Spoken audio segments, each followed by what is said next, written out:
Aquí comienza Entre el cielo y la tierra. Un espacio y un tiempo para cerrar y empezar la semana. Nuestro lugar para la reflexión.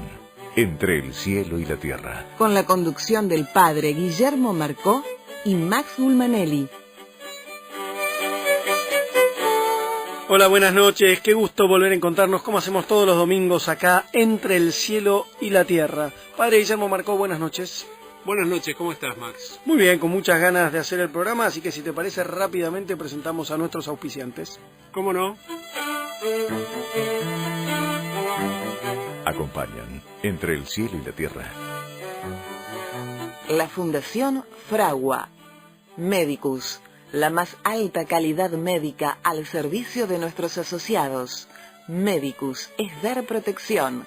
Bolt Gaming, Sociedad Anónima. Tu heladera Philco habla de vos. Heladeras Philco, con toda la tecnología de termotanques RIM. Vos podés ser VIP o ser VIP con B larga. Y eso es ser más VIP. ¿Por qué? Porque viajás en jet privado hasta cuando vas al almacén de la vuelta a comprar 200 de mortadela. Nada de eso. Sos más VIP porque tenés Banca Internet Provincia, para ser siempre el primero, para tener el banco abierto las 24 horas, para operar donde quieras, más fácil y más seguro. Con el nuevo Home Banking, ahora todos podemos ser VIP. Banca Internet Provincia, más tiempo en tu vida. Banco Provincia, de tu lado. Banco de la Provincia de Buenos Aires, San Martín 137 Cava, WIT 339992422109.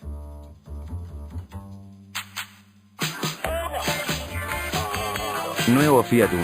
¿Te subís? Fiat. En la última campaña, el 40% de la superficie sembrada en nuestro país fue realizada con semillas Lidera. Una vez más, Lidera primero. Lidera. Genética de avanzada. Es tiempo de probar algo nuevo. Tiempo de nuevas emociones. Tiempo de un nuevo sabor. Son nuevos tiempos en McDonald's. Llegó el McRoulette. Los ingredientes más deliciosos envueltos en una masa liviana y suave. Elegí el que más te guste. Veggie, Classic y Bacon. Nuevo McRoulette. Simplemente una nueva forma de disfrutar McDonald's. Disfrútalo también por Automac. Techint, para promover un modelo de desarrollo industrial sustentable. La organización Techint creó ProPymes.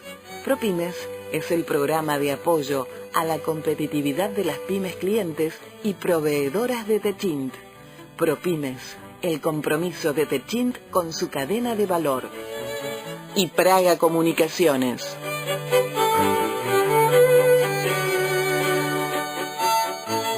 Padre Guillermo, hoy la Iglesia nos presenta en el Evangelio de este domingo ese fragmento, ¿sí?, en el cual Juan el Bautista es presentado, nace, ¿sí?, de su madre María Isabel, prima, según nos cuenta la tradición, de la Virgen María, y cuando se lo llevan a su papá, ¿sí?,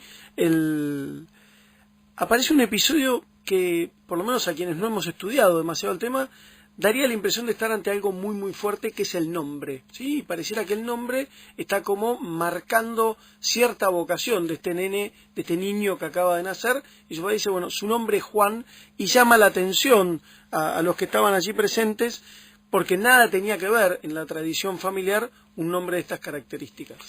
Sí, de alguna manera está bastante, te diría, enganchado con el tema que vamos a tratar hoy, ¿no? Que es el tema de qué somos o qué hacemos en la vida. Sin duda, este niño ya nacía con una misión, que es la de ser el precursor, ¿no? Nace de una madre que era estéril, algo que para cualquier mujer judía se consideraba una especie de castigo de parte de Dios. Ella siempre había querido tener hijos y no había podido.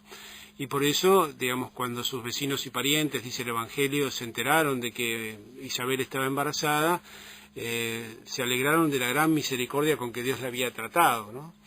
Recordemos también que cuando se entera María, se lo dice el ángel, que su prima Isabel, que era considerada estéril, ya se encuentra en su 6º mes porque no hay nada imposible para Dios. María, sin demora, se pone en camino, con todos los riesgos que eso conllevaba, para llegar a esta pequeña aldea de Ein Karim, que está a unos 6 kilómetros de Jerusalén, un lugar realmente precioso, ¿no? Es un lugar rodeado de colinas, de pequeñas montañas, una zona montañosa, y se conserva allí todavía en una iglesia que custodia el lugar santo, un aljibe de tiempo inmemorial que, digamos, dicen responde al lugar del encuentro de María con Isabel, ¿no?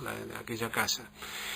Y por lo tanto, por supuesto que siempre existe también en las familias una tradición, esto lo seguimos conservando nosotros, que por ahí bueno, se pasan los nombres de padres a hijos, o algunos nombres que son particularmente familiares, o a veces primer nombre o segundo nombre, que era de tu padre, de tu abuelo, ¿no? Nosotros hemos zafado bastante de eso, pero hubo una época que generalmente siempre a los chicos que nacían se les ponía el nombre del padre, del abuelo, del padrino, bueno, una larga lista de nombres familiares. Y por lo tanto se extrañan porque el padre de este niño era Zacarías, entonces dicen, bueno, pero ¿por qué se va a llamar Juan? Y bueno, justamente es porque era el nombre que le había dado cuando él quedó mudo en esa visión, digamos, el ángel le dijo que el niño se iba a llamar Juan, y por eso él, como en el momento no creyó, hay como un paralelismo entre esta anunciación que le hace el ángel a Zacarías y la anunciación de María. María sí le cree, ¿no? Hágase en mí según tu palabra, sí, o sea, no duda de que... Un sí absoluto e inmediato. Sí, que no duda que Dios puede hacer eso, pero Zacarías sí, ¿no? Como que, digamos, entonces por no haber creído lo que te fue anunciado de parte del Señor, él se queda como mudo hasta que el niño nace, ¿no? Como que no puede emitir palabras. Y en ese momento, cuando están discutiendo esto, él recupera el habla, para alabar a Dios y decir su nombre es Juan, ¿no? Pudo escribir otra vez, se tomó una pizarra y escribió, y después enseguida se le recuperó el habla, ¿no? De una manera muy parecida a la vida de Jesús, ¿sí? Se pierde después de este pasaje hasta que aparecen ya los dos adultos, cada uno viviendo en plenitud esa misión. Hay una pregunta muy fuerte en el Evangelio de hoy, dice palabras más, palabras menos, dice, bueno, se preguntaban qué llegará a ser de este niño. Y porque de alguna manera ya su nacimiento está como marcado por cosas misteriosas, ¿no? Un ángel que anuncia, el padre que se queda mudo, María que era vieja y no podía quedar embarazada, que se queda embarazada, Isabel, María que la va a visitar, bueno, hay como todo en un mundo profundamente religioso como era el mundo judío de aquella época, donde prácticamente convivían con esos deseos del Mesías, con las cosas que el pueblo de Israel esperaba como liberación. Sin duda que todo esto que ha pasado conmueve profundamente. La gente dice, bueno, ¿pero qué va a pasar? Y bueno, y la verdad que sí llegó a ser alguien sumamente importante, porque Juan el Bautista es como la bisagra entre el Antiguo Testamento y el Nuevo, ¿no? Es como el último de los grandes profetas del Antiguo Testamento, pero que a su vez llega a nada más y nada menos que bautizar al Mesías, ¿no? Viviendo plenamente su vocación, porque cumple, digamos, esta misión de ser el bautista, de ser el precursor que va anunciando que venía aquel que durante cientos o miles de años el pueblo judío había esperado. A mí hay una frase de Juan que me marca mucho y que me encanta, ya Juan adulto, cuando dice, Dios, viene Jesús, y dice, es necesario que Él crezca y que yo desaparezca, ¿no? Esa humildad de quien ha cumplido, hizo lo que tenía que hacer y después después lo matan, pero digamos, la misión cumplida desde la fidelidad y desde la humildad, ¿no? Sí, y además un personaje controvertido que también se extraña de cómo era Jesús, porque él esperaba, así como último gran profeta del Antiguo Testamento, su predicación es bastante tremenda. Juan era un personaje que, según dicen algunos, no está absolutamente comprobado, pero bueno, el Evangelio sí dice que vivía en el desierto, y la única posibilidad de vivir en el desierto en esa época era una comunidad que se había gestado 2 siglos antes de Jesucristo, que era la comunidad de Qumran, cuyas ruinas existen hoy al borde del Mar Muerto, un lugar sumamente curioso, que es el primer antecedente que existe en el mundo de vida monástica, realmente de gente que se retira a hacer vida en común, solo hombres, sin mujeres, sin familia, o que han dejado su familia, y porque creen que ese modo de vida ascético y en comunidad se dedicaban a copiar las escrituras manuscritas. Bueno, y iba como a hacer iban a estar ellos preparados para esperar al Mesías en cualquier momento, ¿no? Entonces, en ese contexto Juan predica en el desierto, es profeta de soledades, de palabra terrible, ¿no? Ya está puesta el hacha al borde a la raíz de los árboles, el que no se convierta va a perecer en la ira del fuego divino, o sea, una predicación así como muy apocalíptica. Y de repente se encuentra con este Jesús que después de haberlo bautizado, y cuando empieza él a escuchar lo que hace Jesús en la vida pública, Jesús hace milagros, cura a los enfermos, multiplica panes, habla de la misericordia y del amor de Dios. Entonces como que es una predicación que a él lo desconcierta, ¿no? Y creo que es interesante cuando Jesús le contesta, vayan a decirle a Juan, cuando Juan le va a preguntar, ¿eres tú el que ha de venir o hay que esperar a otro? Y Jesús le contesta, vayan a decirle a Juan, los ciegos ven, los sordos oyen, y el reino de Dios es anunciado en medio de los hombres. Y suspende la frase final, que es justamente, y la ira de Dios es inminente y se acerca a este mundo. No es la frase textual, pero digamos ahí como el contexto, ¿no?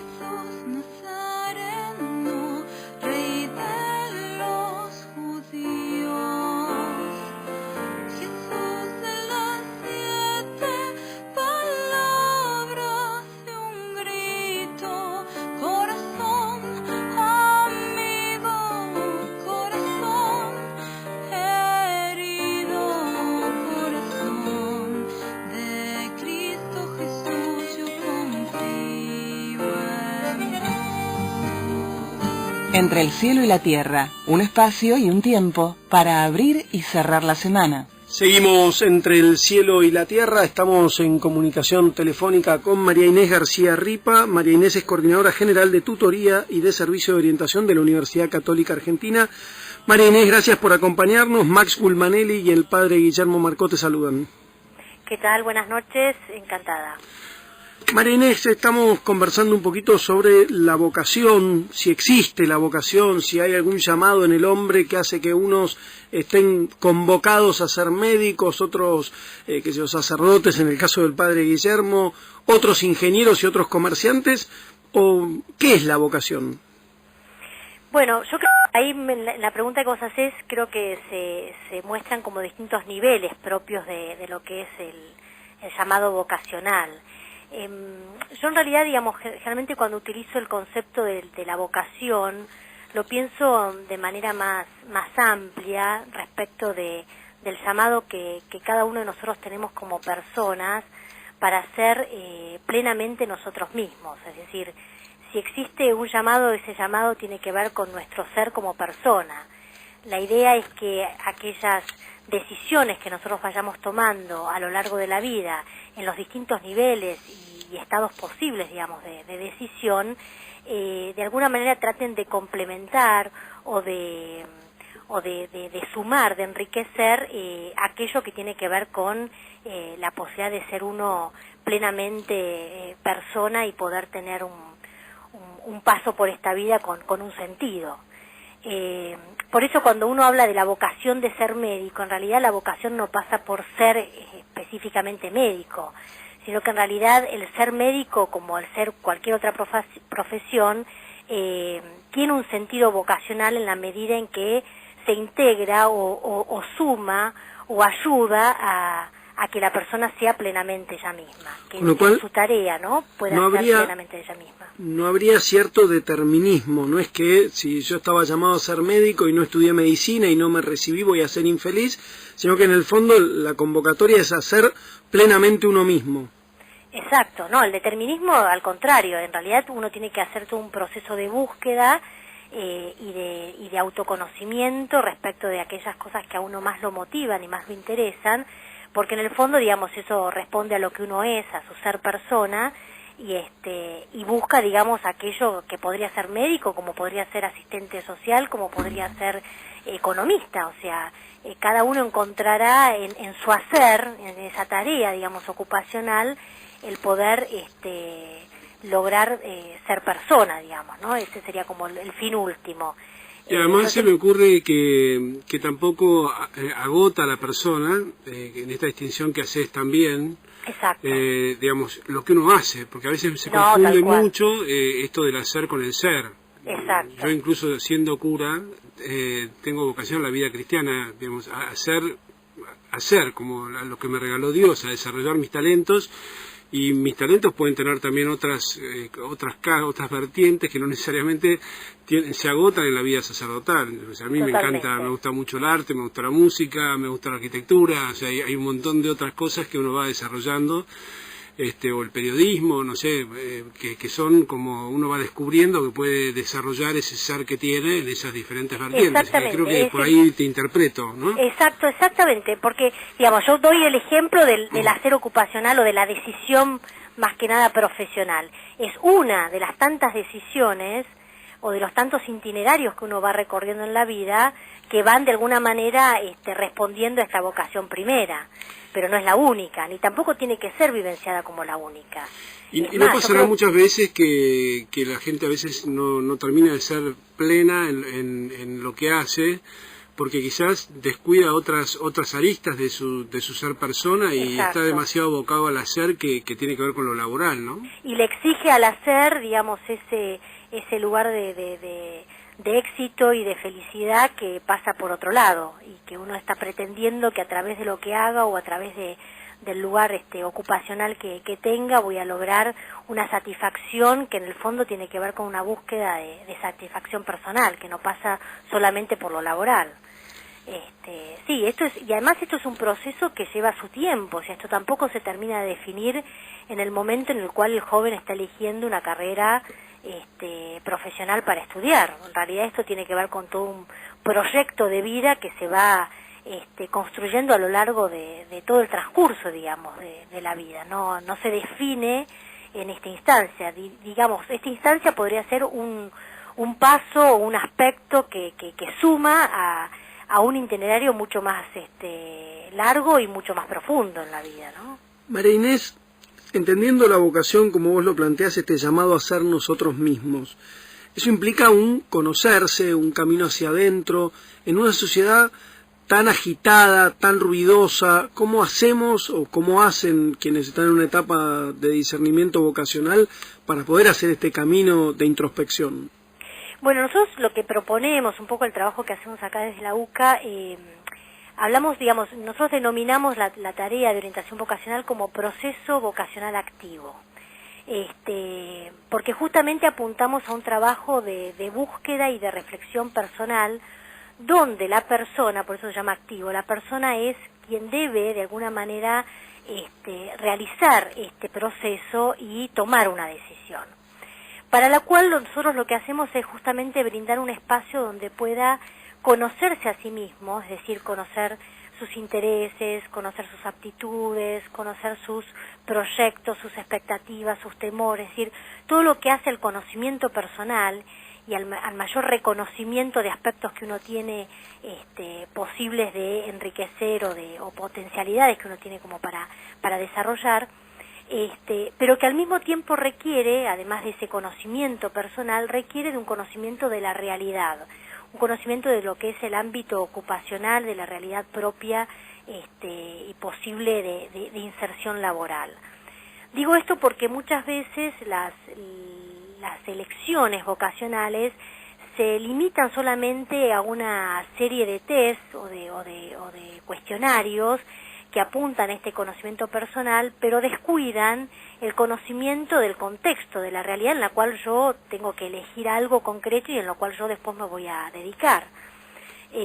Por eso nosotros hablamos más bien de un proceso y no de un test vocacional, porque la palabra test reduce a una cuestión, digamos, muy mecánica, y la idea de proceso es una idea de mayor reflexión y conocimiento personal, que obviamente uno utiliza ciertas herramientas, de hecho utiliza distintos test, pero están utilizados al modo de poder generar en la persona misma un mejor conocimiento y una mejor reflexión de sí misma. Y todo esto, bueno, de alguna manera va siendo orientado por el profesional, ¿verdad? ¿Cuánto influye en este proceso? Porque uno percibe, y a veces se autopercibe, ¿no?, como un mundo adulto muy confuso, mucha crisis vocacional. Yo me encuentro con muchos amigos míos, incluso algunos muy exitosos, que dicen, la verdad es que si pudiera volver a elegir, no haría lo que hago. ¿Cuánto influye esta inmadurez, si querés, del mundo adulto, o esta duda permanente, como que los chicos no tienen dónde hacer pie firme para su propio proceso de discernimiento vocacional? Sí, influye bastante. Yo creo que uno de los problemas más serios que nosotros tenemos hoy en el campo de la orientación vocacional tiene que ver con esta dificultad en poder proyectarse y poder motivarse por algo. Es decir, a veces son jóvenes que les falta esta motivación interna, este interés por hacer algo. Más bien es como que buscan cuestiones que se resuelvan en lo inmediato y entonces resuelven estas situaciones como cuestiones que en lo inmediato, bueno, me anoto, elijo esto, bueno, veo y después veo qué hago, pero no tienen esta idea de pensarse en proyección, digamos, pensarse en función de algo que también requiere un tiempo y que se va a lograr con el tiempo. Y creo que en parte tiene que ver con el modelo adulto que nosotros hoy estamos muchas veces ofreciendo, ¿no? Donde lo valioso, lo que de alguna manera vale la pena tener es lo que no cuesta, lo que es fácil y lo que es rápido. Marinés, se me ocurre dentro de esto que está planteando, les recordamos que estamos dialogando con Marinés García. Entre el cielo y la tierra, un espacio y un tiempo para abrir y cerrar la semana.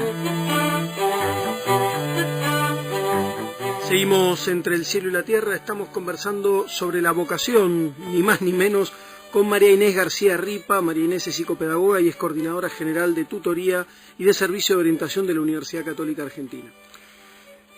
¿Cómo ves a los chicos cuando, cómo se acercan? Contanos un poco el proceso, cómo se acercan a averiguar, la universidad los lleva a que hablen con vos, das un curso, ¿cómo es la práctica de esto? A ver, hay como distintas posibilidades. Por un lado, nosotros contamos con lo que es los talleres de reflexión vocacional, que más que nada están apuntados a estudiantes que estén todavía en cuarto año del secundario, es decir, que todavía les falte una etapa, digamos, de finalización de los estudios, pero que ya empiezan de alguna manera a preocuparse acerca de lo que significa elegir una carrera profesional. Y estos talleres apuntan justamente a eso, a reflexionar acerca de las cuestiones que uno debería tener en cuenta a la hora de elegir una carrera profesional. Y después están los cursos, ya los cursos de orientación vocacional, que apuntan justamente a acompañar y a brindar de distintas estrategias y herramientas específicas un espacio que los jóvenes puedan conocerse a sí mismos, conocer la realidad y a partir de esos grandes conocimientos poder tomar una decisión.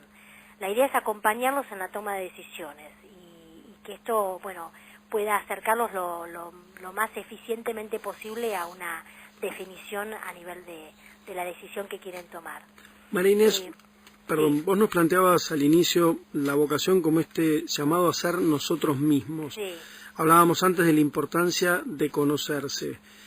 ¿Cómo ser fiel a uno mismo, no solo en el proceso de orientación vocacional, conociéndose, sino cómo mantener la fidelidad a lo largo del camino?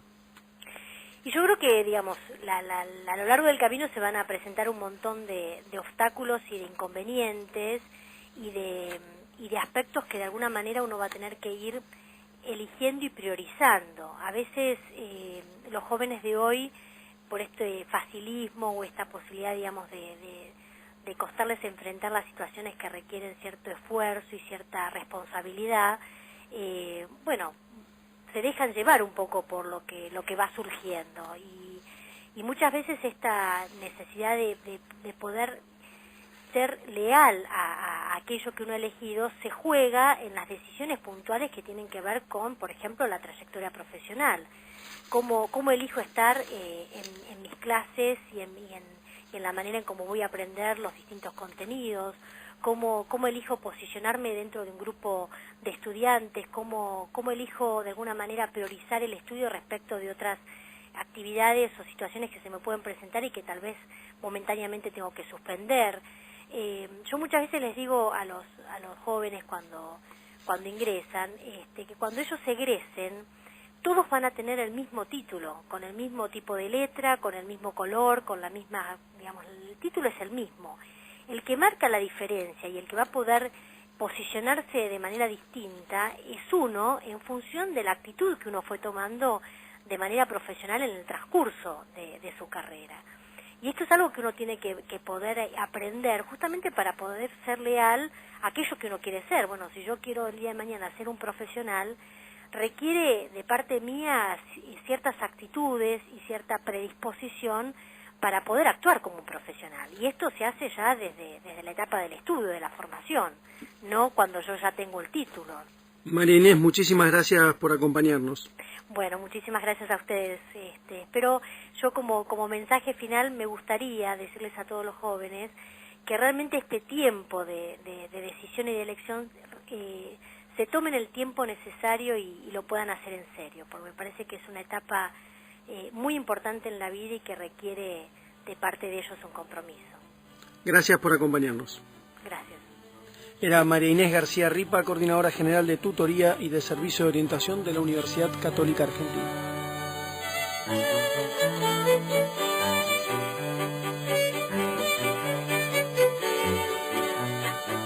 Entre el cielo y la tierra, un puente tendido para encontrarnos con Dios. Seguimos entre el cielo y la tierra, estamos en comunicación telefónica con María Paz Storni. María es directora de admisión de grado de la Universidad Torcuato Di Tella. María Paz, gracias por acompañarnos. El padre Guillermo Marcó y Max Gulmanelli te saludan. Sí, mucho gusto y un placer hablar con ustedes.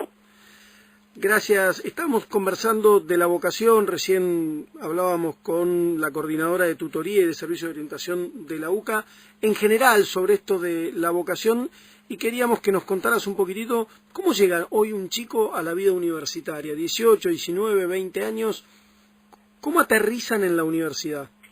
Bueno, te cuento, nosotros en el departamento de admisiones de grado de la ITELA, por supuesto, recibimos chicos de todos lados, y una de las primeras cosas que vemos es la indecisión a la hora de elegir una carrera de grado, y lo que nos pasa muy a menudo es que a veces eligen primero la universidad y después se toma el trabajo de elegir qué carrera. ¿Cómo es eso? Y vienen con intereses muy disímiles entre ellos. Por ejemplo, desde un mismo chico quiere estudiar Derecho, Medicina y Economía, por darte un ejemplo. Entonces, a medida que nosotros tenemos toda esa oferta, lo que hacen es, se nos comentan, en primer eligen la casa de estudios, de dónde querrían tener el título, que es como la primera elección y como algo más fácil, entre comillas, entre super comillas, y luego ellos se toman el trabajo durante el quinto año y entre pesados y terminar el colegio, terminar de ver su vocación. Eso es lo que vemos.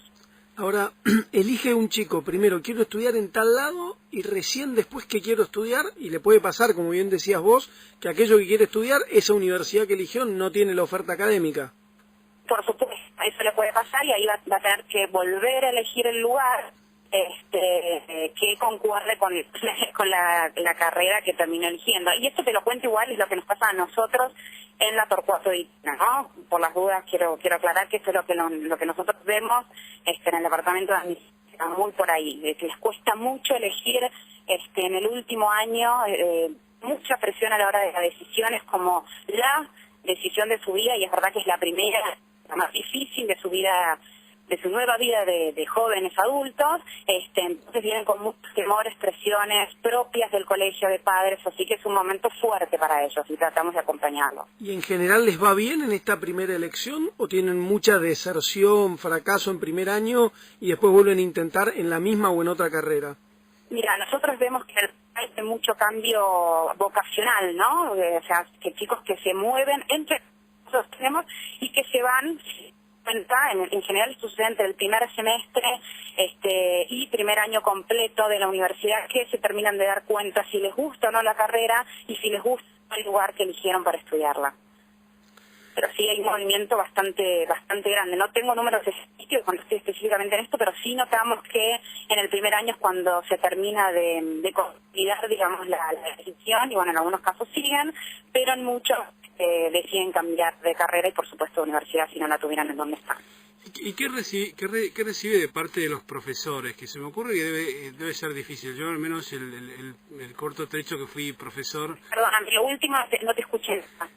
De parte de los profesores, ¿no? Con este alumnado que por ahí no está directamente tan entusiasmado o motivado, sino que más bien está probando, viendo qué onda con los chicos. En el primer año trabajamos mucho con los profesores y con un sistema de guía, porque nosotros creemos que la transición de colegio a la universidad dura hasta el segundo año, y es por esto que todos los profesores que están en este primer año son muy conscientes de esto, entonces les da un trato especial, tenemos paciencia con los chicos y tenemos un sistema de tutorías también para acompañarlos durante este primer año, que pasa esta transición. Y de nuevo, no solamente acá por ahí es lo vocacional, por ahí un chico está seguro de lo que estudió, pero bueno, los nuevos métodos de estudio, las nuevas exigencias, los nuevos compañeros, entonces, bueno, acompañarlos en todo este proceso. María Paz, un chico que entra recién terminado el secundario, o por ahí pasaron 1 o 2 años desde que terminó el secundario, ¿ustedes, los profesores en general, entienden que tiene los recursos necesarios para convertirse en un universitario? Digo, ¿tiene metodología y hábito de estudio, tiene cultura del esfuerzo, o llegan como muy adolescentes a la universidad?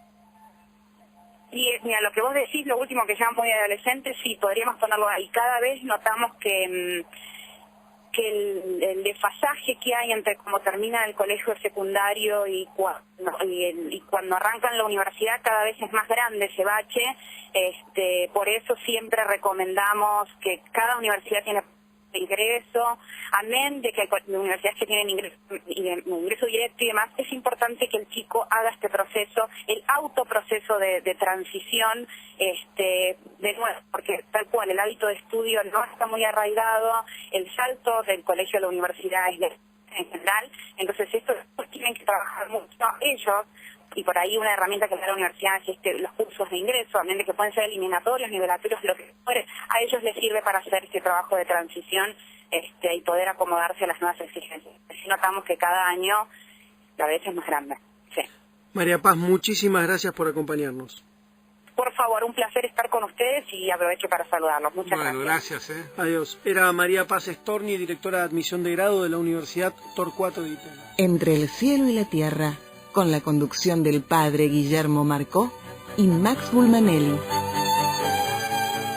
Seguimos entre el cielo y la tierra, estamos hablando de la vocación. La verdad que tuvimos, más allá de esta primera reflexión que hacía el padre Guillermo sobre el Evangelio de hoy en la figura de Juan el Bautista, tuvimos 2 charlas muy interesantes. Recién hablábamos con María Paz Storni y un ratito antes con María Inés García Ripa, ambas trabajando esto de la orientación y la llegada de adolescentes y jóvenes al mundo de la universidad. Padre Guillermo, vos como sacerdote, tenés trato con un montón de gente más chica, trabajás en pastoral universitaria, acompañás desde otro lugar a jóvenes en su camino de formación para convertirse en profesional, y acompañás también gente más grande, ¿sí? De 40, 50, 60 años.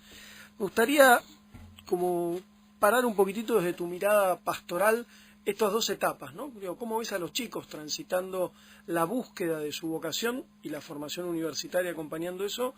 Y después hablamos, si querés, de los un poquito más grandes.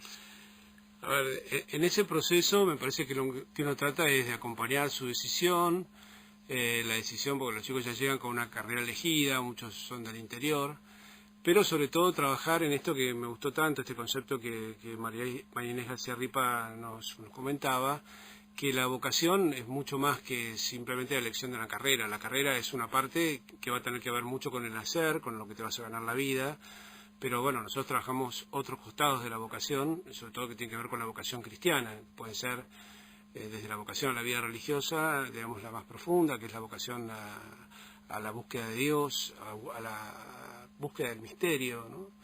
Sentir que estamos en la vida para algo, que naciste con una misión, que tenés que aprender a descubrir cuál es. Cuando hablas de vocación a la vida religiosa, ¿estás hablando de ser sacerdote, monja? No, la vida religiosa, como dicho en un aspecto más global. O sea, yo tengo que enseñar a mirar la vida, a enseñarle a cualquiera. Eso en el fondo es darle a alguien algo de espiritualidad, es enseñarle a mirar la vida como un don recibido de Dios que viene con una misión. O sea, que también uno tiene que aprender a descubrir. Seguramente parte de esa vocación, de esa carrera que uno eligió, quizás le sirva para desarrollar esa misión con la que ha venido al mundo, para hacer algo grande o pequeño, pero todos hemos venido con una misión, sin duda, para, digamos, dar una palabra de aliento, ayudar a alguien, y ir creciendo en nuestra vida de amor, digamos, de relaciones con las demás personas a partir de lo que elegimos, ¿no? ¿Cuánto influye lo religioso o fuertes experiencias religiosas en estos jóvenes en su decisión vocacional? Por ahí un chico que ya empezó la universidad y de repente hace un retiro espiritual y siente que Dios lo está llamando a vivir intensamente ese encuentro con Él y con los hermanos.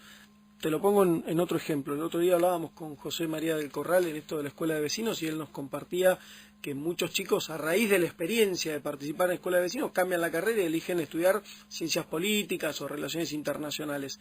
¿Pasa esto desde lo religioso en la pastoral universitaria? Un chico que, frente al encuentro con Jesús, dice, bueno, quiero por ahí estudiar algo más al servicio de los demás.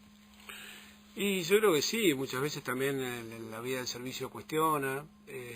A veces me parece que es importante no divorciar, porque no necesariamente que una cosa esté opuesta a la otra. Uno puede descubrir, no sé, ya sea misionando en el Chaco, saliendo en la noche de la caridad con los pobres, con la gente de la calle, que puede hacer algo por ellos, pero no necesariamente que pueda hacer algo por ellos significa que vos tenés que dejar tu carrera, si elegiste, no sé, ser abogado para dedicarte a ser asistente social. Ahora, que a lo mejor desde la abogacía alguna vez se te ocurre, digamos, donar tu tiempo para en algún voluntariado o en alguna organización, ya sea de la iglesia o no, puedas colaborar desde tu quehacer, desde lo que sabes hacer, bueno, sin duda que sí. Entonces creo que, por eso, esas son las cosas que, cuando yo te decía tener una mirada contemplativa sobre la propia vocación, es lo que me parece que es lo que hay que enseñar a hacer, ¿no? Enseñar a mirar desde otro costado, desde otra parte. Y lo segundo a lo que te referías, que es el tema de la crisis vocacional, que viene generalmente aparejada a la mitad de la vida, porque uno ya más o menos hizo lo que soñó, ¿no? Construyó alguna cosa, o sea, uno tenía como un primer impulso, viste, como el primer impulso de la juventud, se desarrolló, alguno también se frustró, no es que necesariamente, o sea, la vida no fue como quiso, por ahí intentó un proyecto de vida de familia y bueno, no resultó ser como había esperado, por ahí sí, pero bueno, también siente que esa relación se fue desgastando. No sé, el sacerdote, lo mismo nos pasa a nosotros, digamos, uno desplegó sus mayores energías, gastó su tiempo, se entregó a los demás, trató de ser generoso, y bueno, digamos, te empezás a encontrar con ya empiezan los primeros achaques, de la salud empieza a crujir, por ahí nosotros nos reímos en las reuniones de curso y bueno, ya estamos en la etapa que empezamos a contar qué remedios tomamos, ¿viste? Claro, porque bueno, digo, uno llega a los 50 años, está bien, todavía es joven, todavía tiene ganas, pero a mí me parece que esa crisis hay que primero vivirla, hay que pasarla, como se vadea el río, se llega a la cima de una montaña, es lo mismo, digamos, no se pasa a veces sin dolor. Y lo segundo que hay que hacer es sacar una experiencia de eso que transforme y dé otra vez sentido a una nueva búsqueda. Yo creo que es una oportunidad, ¿no? Que toda crisis es una oportunidad, pero es una oportunidad para decir, bueno, a ver, por ahí qué cosas dejé en el camino que ahora puedo recuperar. Ahora no tengo por qué ocuparme de esto que me ocupé hasta ahora, podría ocuparme de otras cosas, podría mirar la vida de otra manera, ¿no? Por supuesto que hay gente que tiene en la crisis hace agua, o de repente busca por lugares que uno puede pensar son equivocados, porque bueno, digamos, está desde el cura que deja, o de repente, no sé, que rompe su familia y se busca una mujer 20 años más joven. Bueno, son respuestas, ¿no? A un intento de quizás volver a vivir. Yo creo que no es cambiar ni destruir lo que ya tenés construido, sino es profundizar el camino que elegiste. ¿Y qué pasa cuando en esa crisis, ¿sí? Crisis como proceso, ¿no? Digo, no como tragedia, sino también como oportunidad de cambio, ¿no? Cuando alguien a la mitad de la vida, como planteas vos, ¿sí? 40, 45, 50 años, dice, bueno, ya hice un camino, me fue mejor, me fue peor, hubo mayores o menores satisfacciones, pero siente que tiene ganas de como cambiar de rumbo. Digo, y hoy lo charlábamos hace un rato en una de las entrevistas, hoy se ve inclusive toda esta oferta de posgrados como que facilita eso de reinventarse, ¿no? Decir, bueno, vos ponías el ejemplo del abogado que por ahí hace, no sé, una maestría en finanzas y deja de ejercer como abogado, conozco muchos casos de hecho, ¿no? Digo, ¿está mal querer como cambiar la hoja de ruta a mitad de camino? Yo creo que no está mal si no pretende ser una negación de lo anterior. Está bueno si uno dice, bueno, a ver, no sé, pienso Figari, que es uno de los grandes pintores latinoamericanos hoy en día más cotizados y un gran pintor uruguayo, junto con Torres García debe ser de los dos grandes pintores uruguayos. Empezó a pintar cuando nunca había pintado, se jubiló, tenía 60 y pico de años, tenía ganas de hacer algo y de repente agarraba, no sé, cajas de ravioles y pintaba en cartones, ¿no? Y se compró témperas y empezó a pintar cuadros costumbristas, no sabía pintura, no había estudiado. Y bueno, y se convirtió en un gran maestro, ¿no? Entonces, yo creo que a veces la vida te da como esas oportunidades de decir, bueno, en vez de deprimirte porque ya no podés hacer lo mismo que hacías, y a lo mejor tuviste ganas de hacer una X cosa que ahora, por ahí más grande, podés hacer. A mí me parece que, lo mal planteado que tiene la vida es que es esto, cuando vos sos joven, tenés muchas ganas de hacer cosas, pero no tenés los recursos necesarios para poder hacerlas, ¿no? Cuando vas teniendo los recursos necesarios, estás sumamente ocupado y lo que no tenés es tiempo. Por ahí tenés recursos, pero no tenés tiempo para, no sé, la gente dice, bueno, me encantaría poder viajar o lo que fuera así. Y a lo mejor cuando sos grande, ya tenés los recursos, pero lo que no tenés es fuerza para hacerlo. Es como una paradoja.